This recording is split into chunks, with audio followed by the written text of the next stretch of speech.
Guys, magandang umaga. Ano pa? Nga pala ay linis kami dito guys sa kusina. No? Pakarumi na ng dingding kaya nagpipura kami. Ayan guys, so naging brown na.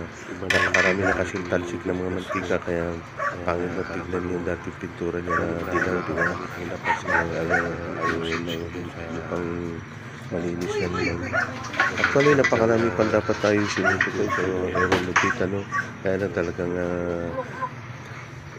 inuunti-unti lang namin dahil marami rin talagang pinaglalaanan yung budget. Hindi rin natin mabigla.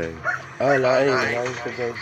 Kaya guys, nagluluto pa yan, laing yung lutong mo. Actually, yan na rin lang yata yung pinatapos dahil marami lang naluto sa at na-display na doon sa labas. So yun lang guys, maraming salamat muli sa inyong guys, yung pinaka-check namin guys ito guys.